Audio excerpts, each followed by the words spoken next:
Hey everybody, Edo here, and I am on my way to Blue Orange Games offices in San Francisco. I'm going to be meeting with Martin Marechal. I hope so I mispronounced that name. I apologize, but this is part of me trying to get out and do some more on-the-go content for Season 4. So, hope you like. Let's get going. So we are here at the Blue Orange offices, better said, Blue Orange warehouse. Big warehouse. It's sort of office slash warehouse, so we'll go on, and the inside's a little more interesting than the outside, but there you have it. Hello! Hey, Ed! How's it going? Good. Hey, Martin. Sorry, I got a camera on your face, but why didn't you...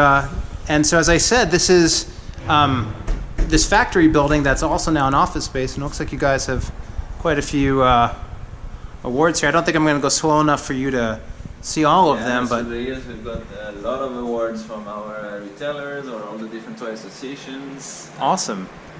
And you have this nice mural up here. You can still some products. This is like marketing samples, that kind of thing. Exactly. That's our real marketing sample area. Awesome.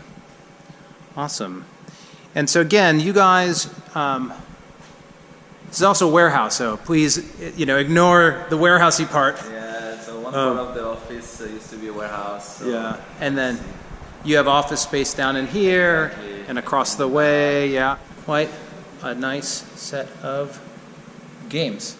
Hey everybody, Edo here, and I am excited today because of all this echo. We are in the Blue Orange offices in San Francisco, and I'm here with Martin Marechal. You can pronounce that correctly for me. That is correct.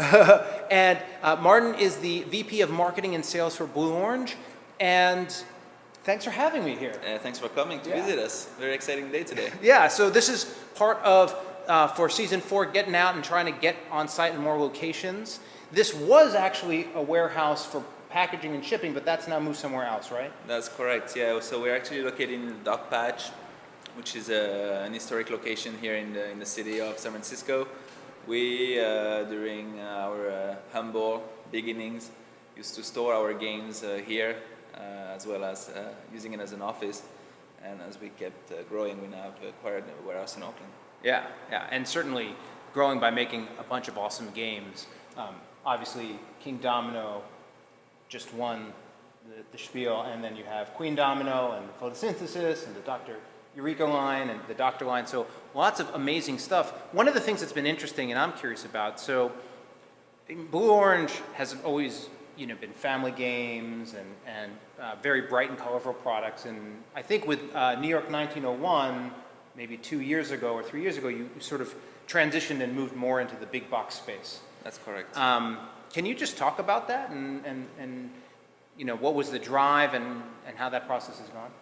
Of course, obviously being very close to the market and the board game category in particular, we had seen the space for Euro strategy games grow very quickly, and with games like Ticket to Ride, Settlers, they're doing phenomenal in the marketplace. And also having a studio in France and having access to all the Euro authors, such like Bruno Catala. We decided to give it a shot. We already, of course, had experience ourselves with the retailers in the toy store category. Obviously, the hobby stores are different from the toy stores, but that was the closest space that we could get to. And with the resources we had, we thought it was time to give it a shot. And New York 1901 received a lot of great success when it launched a couple of years ago at Gen Con. Mm-hmm. And since then, we tried to do one a year, except this year when we launched 3. Yeah, try to do one a year now. And is it's not one next year, I'm sure. It will be more than one next year. So there will be 2 next year plus an expansion for King Domino. Awesome. Which is that just got announced, right? Correct. It's called the Age of Giants. Age of Giants. Yeah, I just saw that online. I have nothing about it, but no spoiler yet. No spoiler. But so there's been really fantastic buzz and press about Queen Domino and Photosynthesis. I've played both. Haven't done a review yet, but they're excellent. I've really enjoyed the level of quality and execution in all these games. You've really done a fantastic job of entering, but not sort of rushing or overdoing it or just throwing things out there. They look like they're well thought through, and you've been taking your time developing them. Yes, thank you. I mean, yeah, of course, it starts with the work from the author. Right. Obviously, we saw that those games had lots of potential, but then the people working in our studio in France, you can definitely feel the love that they had for these games when you look at the components, the details of the illustrations, and so forth in each game. You can really feel that we took care of the games and always had in mind to release the best that we could. Right, right. One of the things that Avo, on the marketing side, living in the California, San Francisco area, when I started Pencil First Games with Liftoff and was looking around, when I went to game stores and toy stores, there was always a blue-orange section. And in talking with the retailers and people, very strong feeling that the blue-orange staff or sales or whoever was part of it really had a really strong relationship with stores, like came and visited and showed their product line and was very hands-on with stores. Is that something that you've continued in the board game side, or have you had to, as that space is bigger, moved away from that? Or what's your approach when it comes to the bigger box board games? No, our approach has remained the same. We want to stay very close to our retailers. We believe it's very important for us to go in the store, not only show the games, but also teach the game to the staff. When you see a board game on shelf, you don't necessarily know the experience you're getting inside. And so having somebody being able to tell you exactly what you're about to play and how it's going to play and how much fun you're going to have is very important. So being close to our specialty retailers is something that very close to our heart. This is how the company started, and this is our primary goal as a company. Awesome. Well, that's good to know, right? Like, and really, again, my experience, and just unrelated to seeing you guys over the years, just going to stores, is seeing that store's recognition and relationship with Blue Orange as a brand, especially as it's growing. Another thing on the marketing side, you have the some of the stuff is behind me somewhere. So what I thought was interesting, Dr. Eureka, right? Fantastic, huge game. I reviewed this. We still play it. This is a game that gets a lot of play at my house. But then you expanded, and you have the Dr. Eureka, Dr. Microbe, which is over here, and then there's Dr. Beaker over there behind you. This has a really cohesive and clear line, right? Same, the Dr. bit, you have the art style all unified, the box is the same size, they all have little cutouts, right? This is a very strong branding on it. Can you take us through how the line started? Because, I get lots of people viewing the channel, but a lot of it is game makers and people who are new companies. How do you go about branding in this way? Because it's so strong for these titles. So obviously the collection started with Dr. Eureka. The first objective was to get a little piece of the action on the STEM space while staying true to our board game category.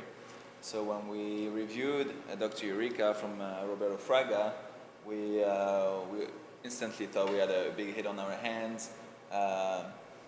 And as far as execution, yes, it's true that through the collection we've remained true to the original one, so Dr. Eureka.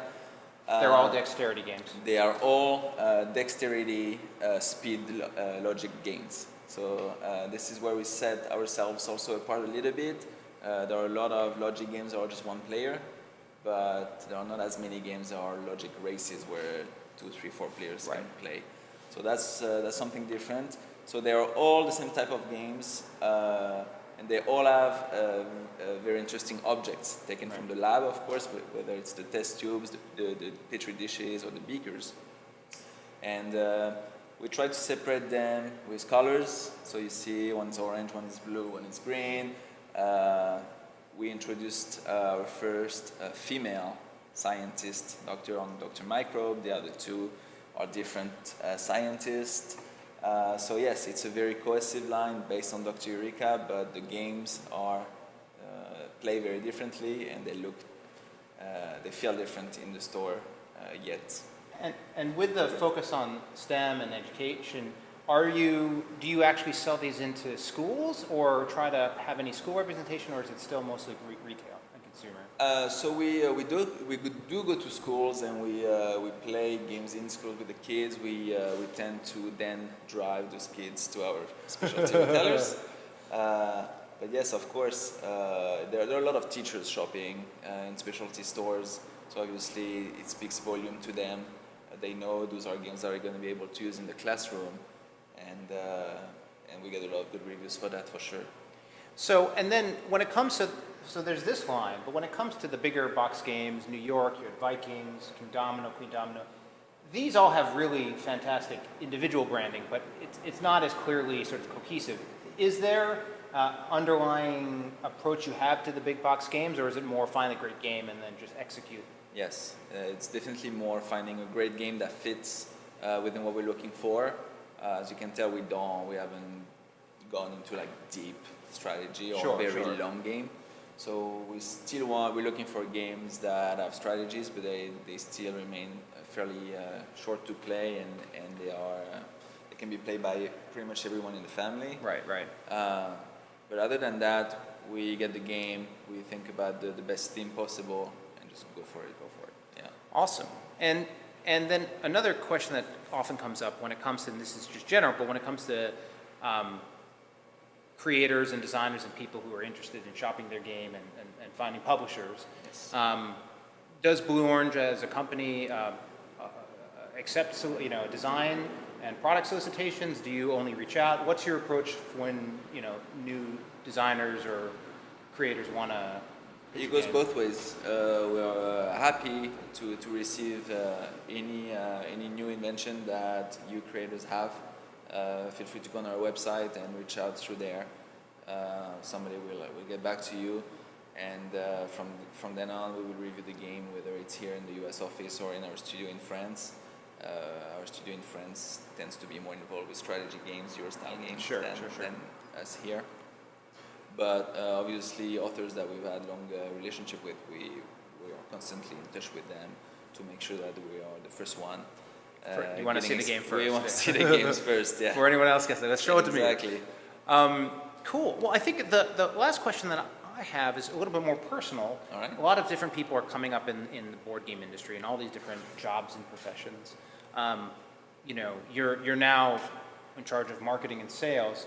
Can you just quickly give a little, how did you get to where you are today professionally? All right. I actually fell into the toys and games industry by accident.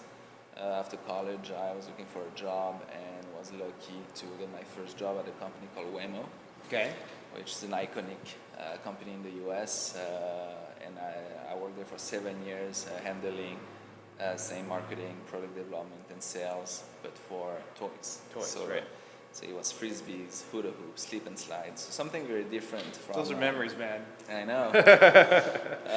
Very different from board games, yet we work with the same retailers. Right. And we target the same people. It's always that mix of getting the attention from the kids, but selling to the parents in most circumstances, except the more adult games. After Waymo, I was lucky also again to get a chance to work at Blue Orange Games, and I've held this position since I started. And I've learned a lot through the years about the board game category, and I keep learning every day from you, from retailers, and it's been a pleasure to be in this. Awesome. Yeah. Very cool, man. I didn't know you worked at Waymo. Yeah. So anyway, lots of cool stuff. More stuff is other than King Domino, the expansion. Are there any other things coming out next year that are announceable, or is that? Yeah, I can give you a little preview without any spoilers. Right. There will be 2 new games coming out for Gen Con. One from Rhino Nitza.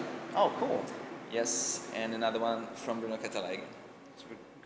Good guys. I know. So very excited to work again with Bruno. Work again actually with Rainer, because right now we have a card game called Zero that we've relaunched here in the US. But the 2 games are phenomenal. They are in the same style as Queen Domino as far as level of strategy, but obviously totally different games, totally different themes. Cool. I'm excited to very you guys to see them. Yeah, we'll have to see when you guys say more. But yeah, we'll make sure that you get preview copies before Gen Con. No, awesome. All right, well, thanks everyone for watching, and subscribe, share, all that good stuff, and play some great games. Thanks. All right, have fun. Bye. Hey everybody, Edo here, and thanks for watching Gaming with Edo. Reviews over here on this playlist. League and Insider videos over here on this one. Subscribe, share, all that good stuff. But most importantly, play some great games. Thanks.